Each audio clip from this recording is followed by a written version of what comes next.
Hello, my name is Karissa Schultz. I have APS type 1, which stands for Autoimmune Polyglandular Syndrome type 1. I didn't find out I was sick until I was 9 years old, although we later found out that I had symptoms and signs. Had we had knowledge, I could have been diagnosed sooner, but we found out when I was 9, when I had a grand mal seizure on Mother's Day. And I had 2 more grand mal seizures that same day. And I was fairly lucky because they figured out my diagnosis of hypoparathyroidism and the APS type 1 within roughly a month of me getting sick. And then I started doing better. And then my story was a little different.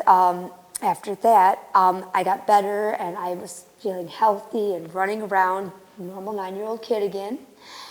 And we didn't know that I also had osteoporosis. And I still don't remember to this day how it happened, but I broke my hip. And my parents took me to the University of Michigan hospital, great hospital. But they took me there, and I was seen by the physical medicine and rehabilitation doctors in a room. And they took my parents out into the hallway and in shorthand said, 9-year-olds don't break their hip. We're not going to waste your money on an x-ray. She's doing this for attention, so use tough love.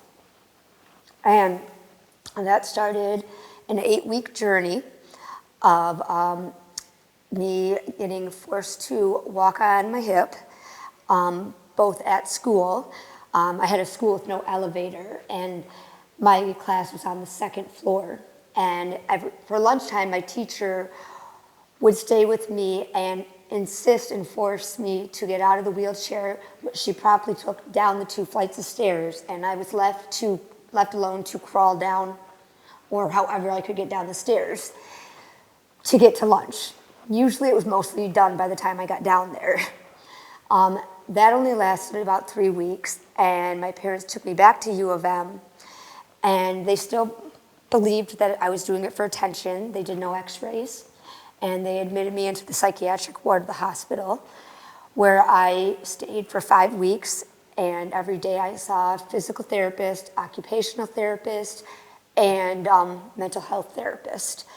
And everyone kept telling me, if you just tell the truth, this will all be over. If you just tell the truth, it'll be over.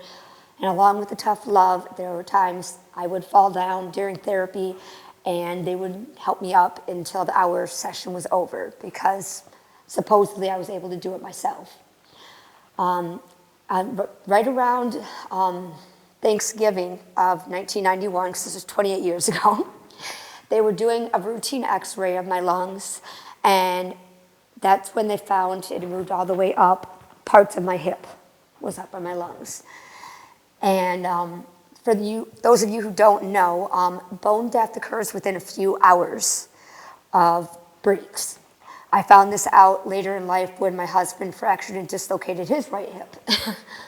But they found out and did an emergency surgery. And from there, it was just a lot of misconceptions. We went through a lot of times, even after they found out that I was telling the truth, it was still in the record. And I started having seizures, and my mom would take me down there, and they would look at the record and see psychiatric and then send us home. It took about a month, and my mom refusing to leave, for them to admit me into the hospital that time for a 3.5-month stay. And I got better. And the reason I think that those details are very important is because I feel like most people, especially when I tell them the story, they're very shocked about the fact that I'm still very optimistic about it. I was very blessed to have a wonderful support system and a lot of people who just kept reminding me to keep trying, keep trying. The worst thing you can do is to give up and sit and think there's no hope, because you never know what's going to happen in life.